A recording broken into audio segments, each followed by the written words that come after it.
Now, you all probably have heard that in Guantanamo, we've got hunger strikers. In fact, we've got over 100 hunger strikers going on there. There's only 166 detainees, so obviously a majority of them are striking. Even President Obama is frustrated. Recently at a press conference, he said this. These individuals to die. Obviously, the Pentagon is trying to manage the situation as best as they can. But I think all of us should reflect on why exactly are we doing this? Why are we doing this? Well, it's a great question. I think you should ask yourself. You know, he said there in the beginning, I don't want him to die. Well, okay, then how about you use some of your executive power to change things? But then there would be a political cost. Oh, so you meant I don't want him to die unless it's slightly politically inconvenient for me. So in reality, part of the reason that the hunger strikes began, according to the detainees, is that when they heard the State of the Union for President Obama last time around, they were so dispirited that he never even mentioned them. They were under the false hope, well, welcome to America, by the way, that President Obama would do anything, and because he had said he was going to close Guantanamo, and they thought he didn't do anything in his first term, maybe after he wins re-election, then he would close Guantanamo. When he said nothing, they're like, all right, well, I guess we have no hope, so let's go on a hunger strike. That was among different reasons why they started the strike. So now President Obama says, oh, but the Republicans, they demagogue on this issue. Well, then you fight back. But of course, President Obama never does that, right? In fact, since Obama hasn't done anything about Guantanamo, public opinion on it has shifted against his original position. So now back in 2008, 51% of Americans wanted Guantanamo closed.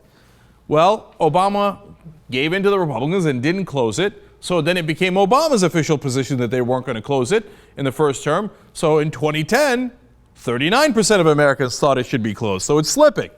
And what happened in 2012? Well, now it's down to 24% of Americans think it should be closed. Why? This is called the Obama effect. The Republicans didn't want to close it in the first place. And when Obama says, well, I can't close it now, a lot of the Democrats then go, Obama's right, he's our president, everybody bow down to Obama. Then, okay, no, Guantanamo can't be closed, it can't be closed. So they go away, and a lot of independents think, well, if the Republicans agree and the Democrats agree, then I guess it shouldn't be closed. So 51%, if he had argued for it, could have turned into 61 or 71%. When he doesn't argue for it, he goes for a position of weakness and he agrees with the Republicans, turns into 24%. Now, it's absolutely outrageous what we're doing in Guantanamo. But we now have bipartisan agreement that apparently George W. Bush and Dick Cheney were right. That we should have a lawless land where we treat people like authoritarian governments would, like dictators would. Now, what do I mean by that? Do you know that out of the 166 detainees, 86 of them are cleared for release? They should be free to go. They are not guilty. And we say, we don't give a damn. Well, because of politics, it's inconvenient to release you. So even though you are not guilty and you have been there for so long, we're not going to release you. Who does that? Does a democracy do that? Does a decent government, a humane government do that? No, dictatorships do that. Authoritarian governments do that. Look, you see the other number? 47 have been designated for indefinite detention. Now, even if you close down Guantanamo Bay, Obama says, even if I move them to the Supermax in Colorado, for example, those 47, I'm never going to try them. I'm not going to give them a trial, and I'm not going to release them. They will be our permanent prisoners, and we will never bring them to justice. Who does that? Is that the America you signed up for? Is that the America you believe in? Is that the America you were taught? Is that what it means to be an American now? That we take people and we say, we don't give a damn if we have evidence against you or we don't. We're not going to try you. We're never going to bring you to court. We're just going to indefinitely detain you, perhaps for the rest of your life. Now, if they do it to those guys, you think they can't do it to you? Oh, no, but they're Muslim. They're from countries I don't know. Yeah, until they're from countries you do know, like the United States. Jose Padilla was a U.S. citizen. What did they do? They indefinitely detained him. After the Supreme Court was going to rule and say that you can't do that, then they finally gave him a trial, and it turns out they were lying about 90% of what they said about him. He was not going to do dirty bombings of Chicago. They had made that up entirely. So what do we know about the 47 people that they're holding, that they're not going to try? what did they make up about them? We'll never know because they'll never have a trial. It's outrageous. And President Obama goes along with it either out of cowardice or because he agrees. He's a conservative and he thinks, yeah, of course. I don't care about rule of law. I don't care what it means to be an American. That's inconvenient for me to either release the guys who I know are not guilty or try the guys I'm not sure about. All right. Part of the problem in Guantanamo recently is because we had a new colonel come in, John Bogdan, and he had a tough guy attitude. Oh, he was going to show these guys. He says, I will bring this camp to how it was in the old times. Great. Maybe we'll start torture again. Terrific. I'm so glad you've cleaned things up. I've got kids at home, and I know how to deal with kids. These are not kids. And hey, tough guy, how's it going so far? So you pushed them and you pushed them, and now we've got 100 of them on a hunger strike. Some of them might die. We're force-feeding dozens of them.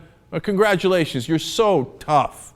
And you know what they do when they get new recruits for the United States Army or armed forces to go guard these prisoners in Guantanamo? First, they make them watch 9/11 tape, okay? All right, now you say, hey, listen, some of these guys, like Khalid Sheikh Mohammed, did do 9/11. It seems a little propagandish, but okay, that happened, and these are the guys protecting us against these terrorists. Okay, fine, you're fine with that, right? And then they tell them, you're not allowed to go to any site like WikiLeaks and find out what's actually happening. And they never tell them that 86 of them have been cleared for release. They tell them, all the new recruits, like people as young as 18 years old coming to guard these prisoners, they tell them, these are the worst of the worst. They're all guilty, they're all terrorists. When they know that's not true. Now, how do you think the guards are going to react when they're told that? And then they get a new colonel in charge who says, we're going to teach these guys how it is. They even have a sign up there that says, in Camp 6, we have the keys at the end of the day, they're on the other side of the cell.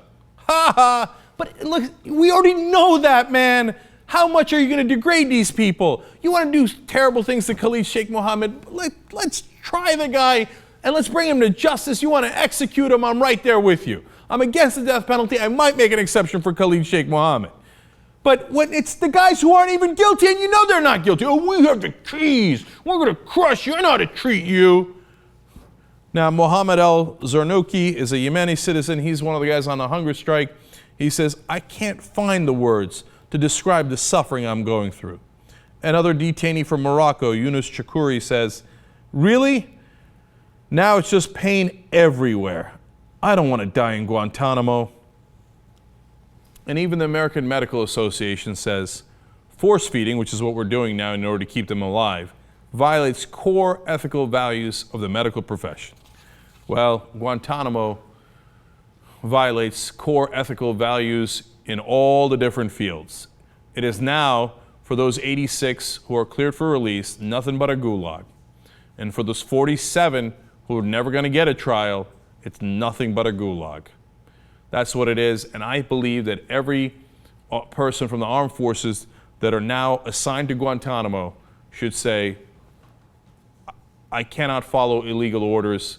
I object. I will not serve in that gulag. Now, I'm not holding my breath for them doing that, especially because they get brainwashed and they don't even know the reality when they get sent down there.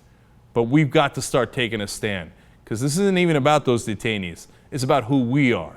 Are you comfortable running a gulag like this, a lawless land, and then calling it America? That's not the America I know and love.